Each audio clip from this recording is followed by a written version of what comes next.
Hey everyone, and welcome to Revitalize Mental Health. My name is Daniel. I'm a therapist here.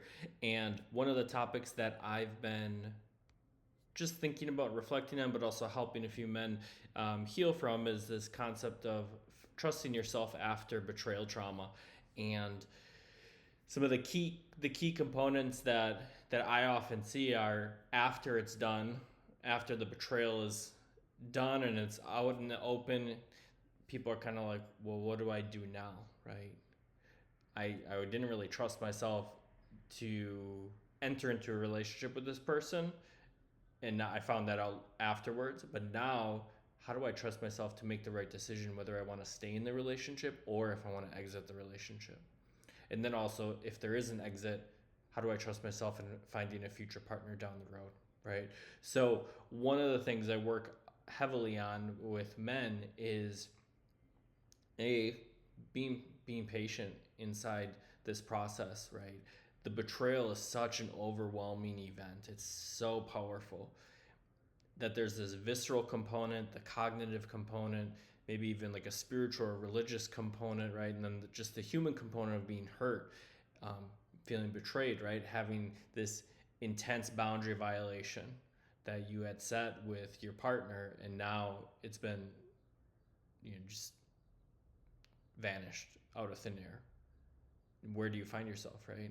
And so working to slow things down, because that is such a high intensity situation, our body struggles to process through all that. So by slowing it down, we can try to chunk this information so our body's able to process through.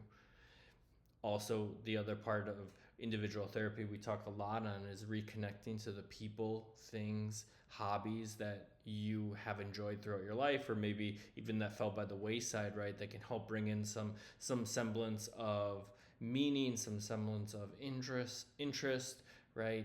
Then you can start hitting and reconnecting with people who are also in similar activities, right? So now you're starting to build your self identity.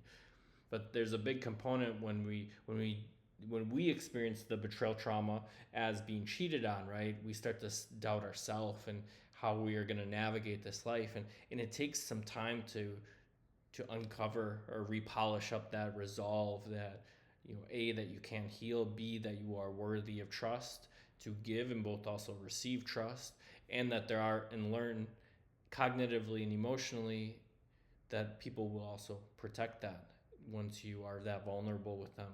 And maybe it's the same person or maybe it's a different person, right?